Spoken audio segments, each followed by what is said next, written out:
Hello and welcome to SA Decides Convenience Poll with me, Cindy Mabi. Your vote counts. Now, this is one of its kind, a survey based on extensive coverage, sample data and analysis representing the demographic variations of this rainbow nation. Now, after the remarkable, accurate success of our 2014 SA Decides election tracker polls, we are back to make your vote count.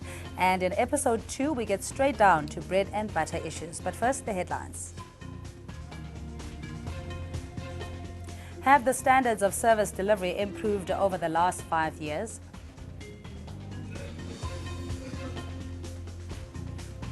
Statistics South Africa says almost 90% of all South African households now have access to electricity. But do people on the ground feel empowered?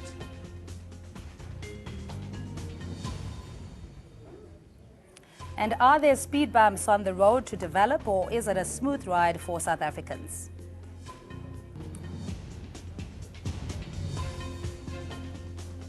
We know you're all anxiously waiting to know which party has got the lead in public perception for the upcoming municipal polls. In a short while, we'll tell you if the ANC is taking a hit in these elections and if Malema's EFF has made gains. But before that, let's tell you how the ANN7 Mega Convenience Poll is put together. Remember, it is the biggest poll survey of its kind that has been undertaken in the country. The SA Decides opinion poll is back, offering informative, in-depth analysis of voter sentiment, and the accuracy has been proven. After delivering credibly in the 2014 national elections, the ANN7 team is here for the provincial elections. 10 teams and 50 journalists spread all over the 9 provinces over a period of 3 months, feeling the pulse of the people.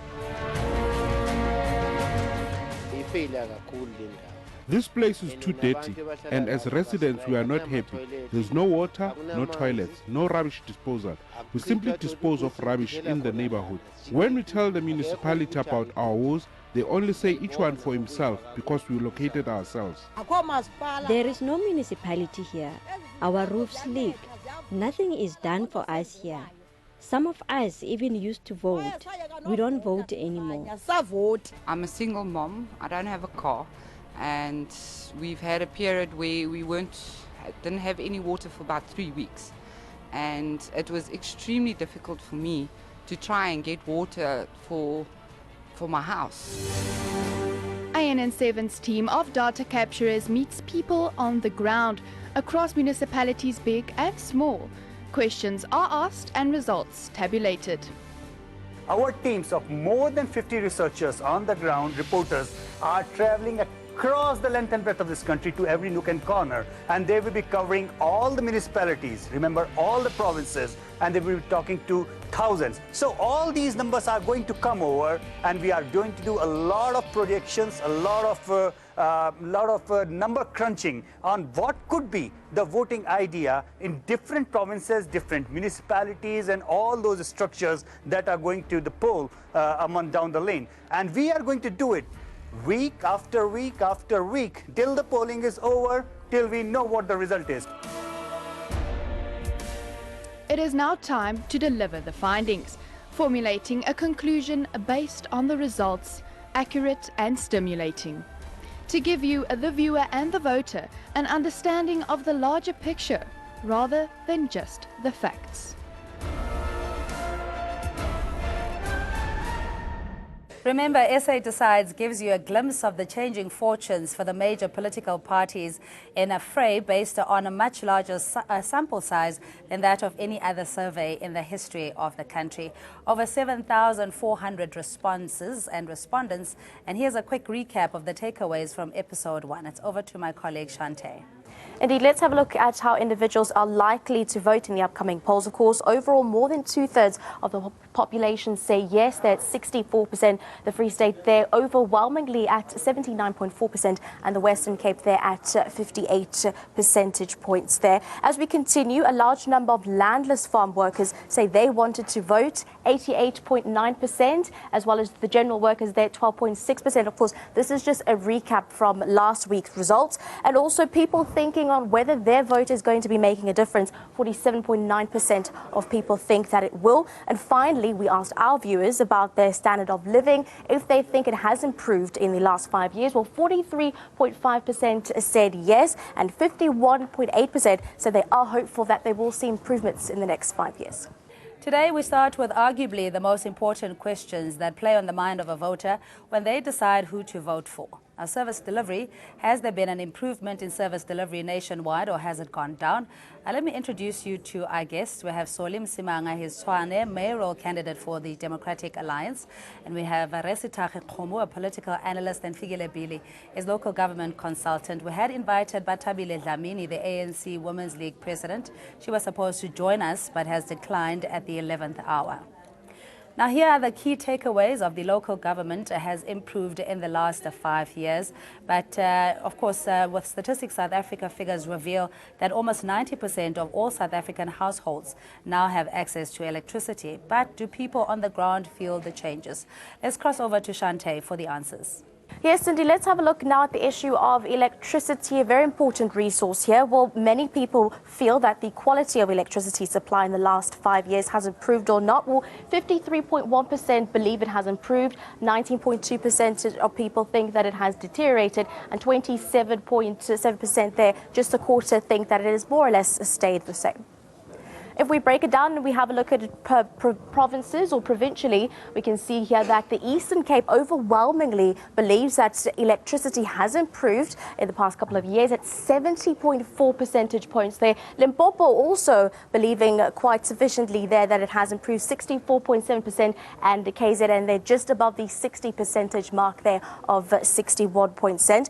Here are the provinces, however, that believe that, or rather the highest number, and I need to reiterate this, the highest number of people that, of course, feel they are not happy with the development in terms of electricity supply. We see that the Western Cape being the highest province there, with individuals believing that it hasn't improved, 31.5%.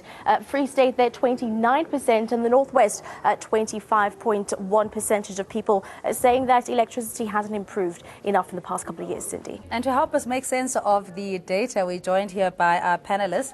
Maybe we can start with you, Rem Simang. In terms of the Western Cape, of course, we know that this has been largely promoted as a well-run administration or a province. We see that 31% of people say the quality of electricity has deteriorated in the last 5 years. When you do your door-to-door campaigns and engaging with your constituencies, what are some of the issues pertaining to electricity supply? In the Western Cape, we have never said we're running a perfect government, but we are saying we are running a government that is improving more than any other province, more than any other metro in the country.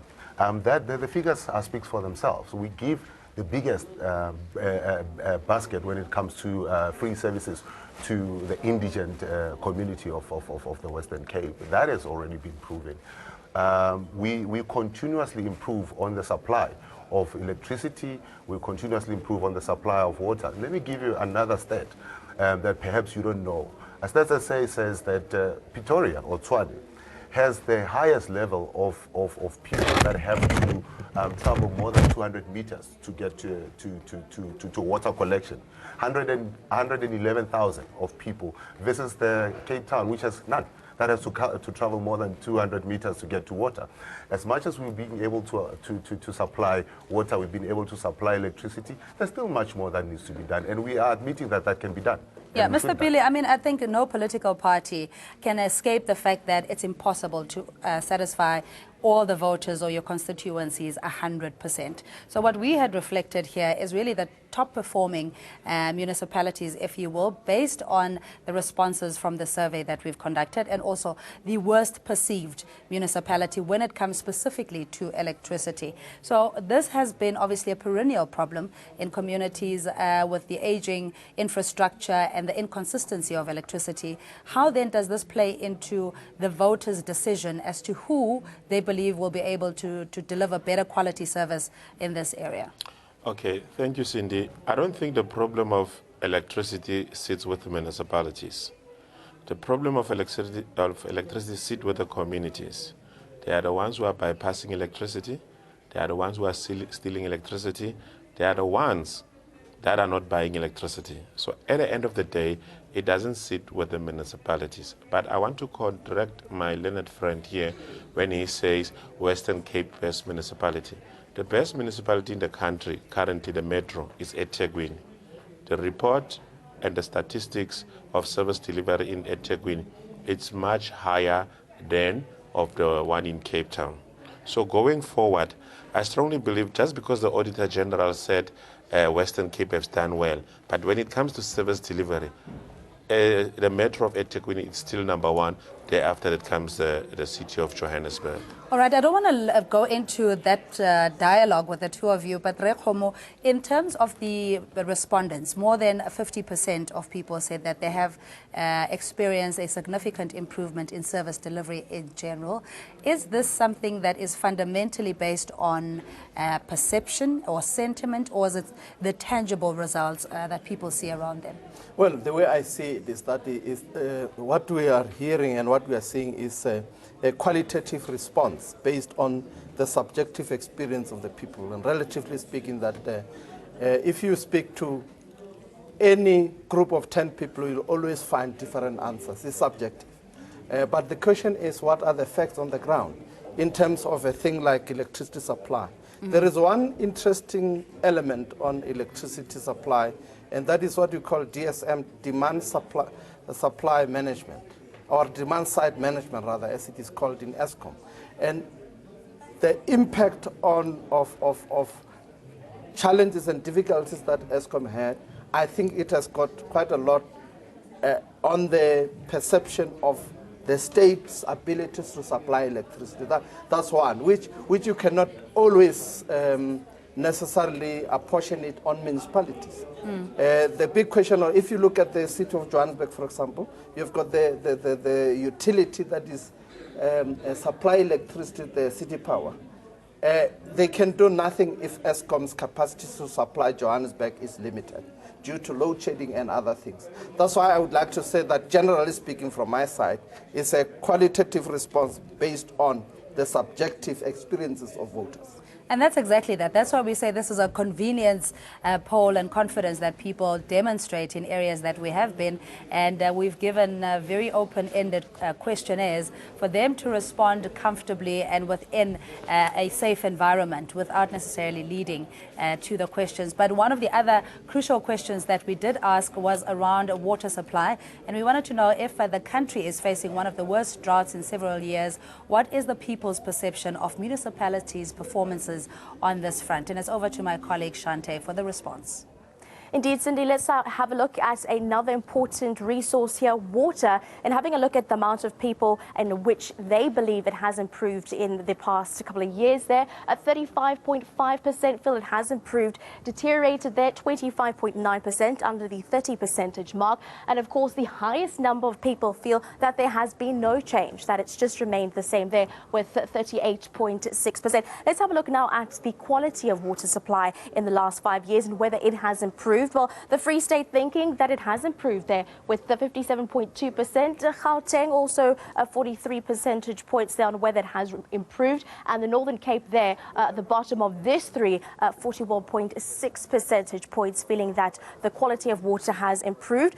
Having a look at the provinces that feel that water has deteriorated in the past couple of years, we have the Northwest there, 45.5%, feeling absolutely sure that their water situation has not changed. KZN there also 30.5%. Eastern Cape not too far off there, 29.7% with regards to water supply and quality. Over to you, Cindy. All right, Rem Simang, I think you were also alluding to the fact that, or rather, Mr. Billy, you were saying about the perception that voters will have. And I can see you're already dissatisfied with the figure, saying that cannot be accurate. Again, this was experiential. It was an experiment that we've done to ask people their personal circumstances and the improvement thereof. You most likely want to test this particular data, and you're welcome to do so. But for the purpose of this exercise, just looking at 35.5% of people saying that they've seen an improvement, is this a significant indicator that says government is doing something right, or municipalities are doing something right, or should this figure be higher, Mr. Billy? You know what? To be honest with you, our government has improved.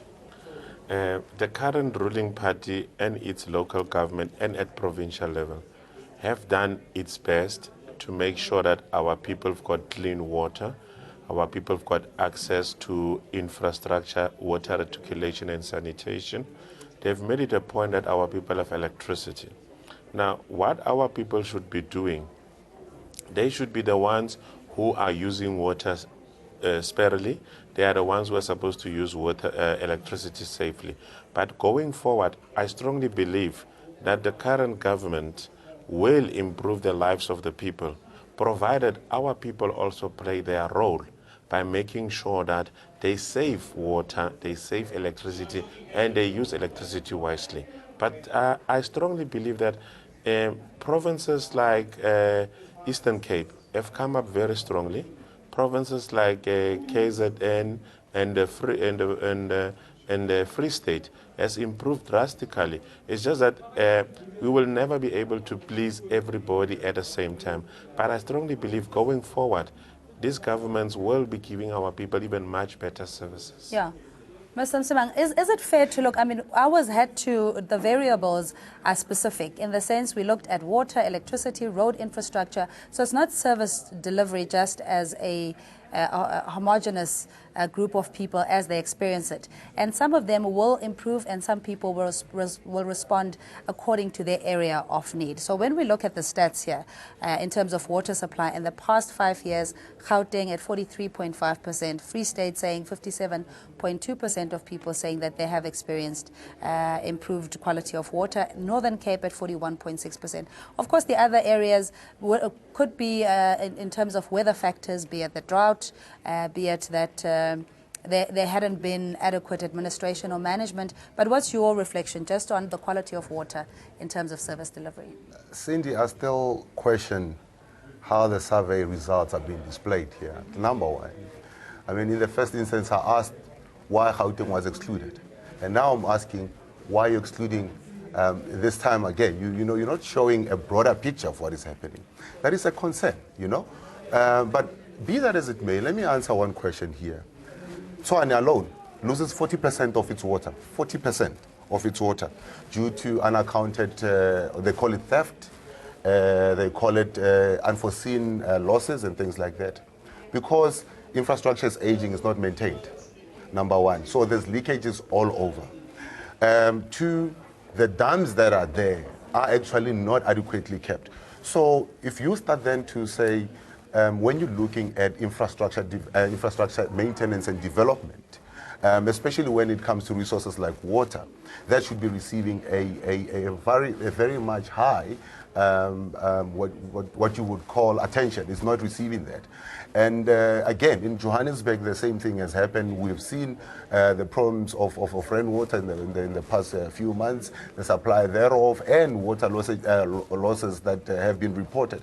That is something that talks to the municipality's ability to respond to this challenge of infrastructure maintenance, which leads to the losses that we've experienced. Yes. No, but I mean, in the multi-party context and in the spirit of reflecting on issues as a nation. So this is not necessarily a platform to gloat with Party A saying they've done so much work. That's why we refer to it as government. At no point did you hear me say that the ANC is doing wonderful or the EFF is doing wonderful here and there. No, but why the results are demonstrated or displayed the way they are is as the data is collated and then interpreted by a psephologist who is a C voter, and they've done these things over the years around the world. They are credible. Let's not only look at the negative, because I think now we'll probably want to score political points. Let's look at the dynamics and the realities. People have responded. People are happy. This government has delivered.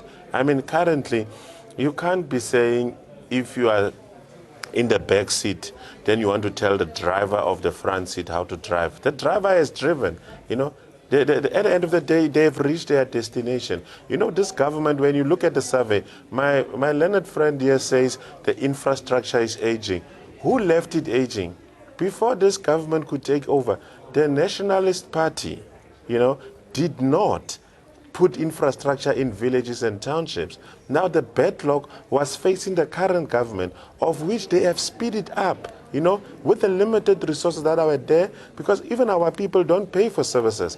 But still, the current government will make it a point with its local government that they do their best and the best of their ability, which is to serve our people. Now, let's look at it in a positive way.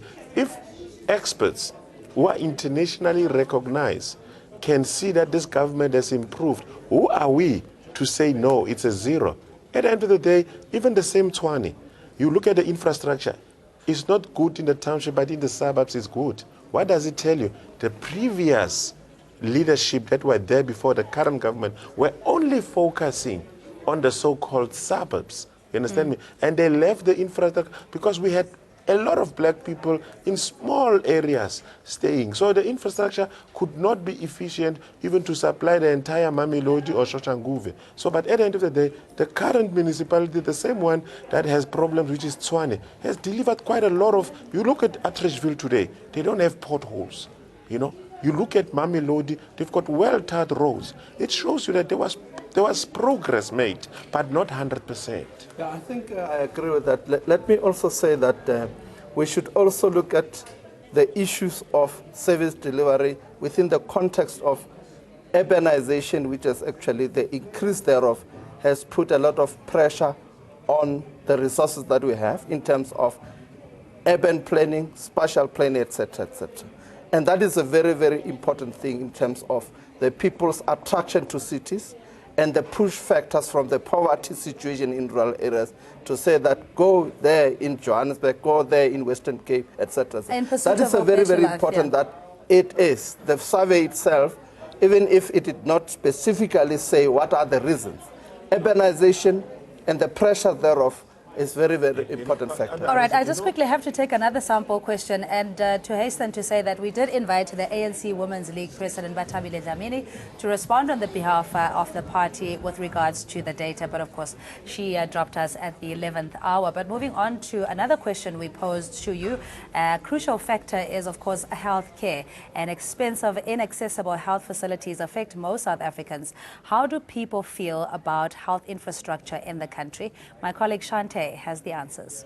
Let's have a look at health quality services. Well, more or less the same people feeling, of course, that it has improved there. 37.5%, 25.1% feeling it's deteriorated, and of course, there 37.4% saying that it has more or less remained the same or has been unchanged. If we have a look at the quality of services in the last 5 years, if we break it down provincially, we'll start with the Free State there. 56.5% say it has improved. KZN also saying 46.4% improving there, and the Eastern Cape also 44.5% of people in the province feel that the health situation and development has improved. If we have a look at the provinces who disagree and feel that there is definitely room for improvement, Northwest there 36.2 percentage points, Western Cape just above the 30% mark, and below that Gauteng 27.9%, believing that there is much more room for improvement in Gauteng, Cindy. What dynamics does a particular province play in the response of people? Are the needs different, or is the level of service delivery different? Well, I think first of all, one has to make a bold statement which has been made before, and that is that life in South Africa is better, far better than the time before 1994. And that tells you that in almost all facets, a very good improvement has been made in terms of service delivery. And you also can say the same about health. The health situation in the country today, we know, is access to basic health services in terms of clinics, etc. I think largely speaking, the government, especially under the current minister, has done quite a lot of things. And obviously the impacts of urbanization, which are the fact that people happen to be concentrated in certain areas, and you have got a deconcentration of people from rural areas, put an undue pressure on provinces that happen to be highly urbanized, Gauteng being one, Western Cape being one, etc., etc. So therefore, even in terms of health, you find that impact, urbanization on health. And the figures do not actually lie. They actually say to you that there is relative perception of improvement on the other, And at the end of the day, it's subjective response as given to the people that have been surveyed. Mr. Msimang, are you persuaded or convinced that this is performance-based experiences and tangible results that people had responded on, and it's not necessarily a promotional tactic? Because if you complain, for example, the DA-led province of the Western Cape or Western Province, that things have improved or deteriorated, then it's disingenuous when people respond and say they're dissatisfied with a particular level of service delivery, because all the other provinces are governed by the ANC, and it reflects the very same trajectory of happiness and not so happy deterioration and improvement. Cindy, I would want you to look at the two provinces that has the biggest or the highest number of in-migration. And you would then appreciate the fact that with in-migration come with a demand for hospitals, for clinics, for schools and all of that. And we are not able to catch up. That is something that if you look at Gauteng and you look at the Western Cape, that is the two most populated, that suffers the most immigration in the country. And this is why you are going to have a situation where people are saying we don't have enough clinics, we have to travel long, we have to wait in long queues, because as much as there might be a need, and those buildings are being built, those facilities are being provided, it's never enough. So this is a reflection of that. But it also begs the question then that what are we doing to ensure that in the provinces that people are leaving and going into these other two provinces, what are we doing to ensure that A, we grow the economy, B, we increase on infrastructure development, so that there is not a need for people, for instance, to live Limpopo, to live Mpumalanga, to live Northwest, into Gauteng, and the others into the Western Cape. What are we doing to ensure that we improve the situations around that? That is something that is very telling, that is coming from this last survey. So far, we spoke about areas where we have definitely made progress. On the other side, we explore an area where things may not be working. And the big question is, which party do you think will win in your municipality? And we're back after this break.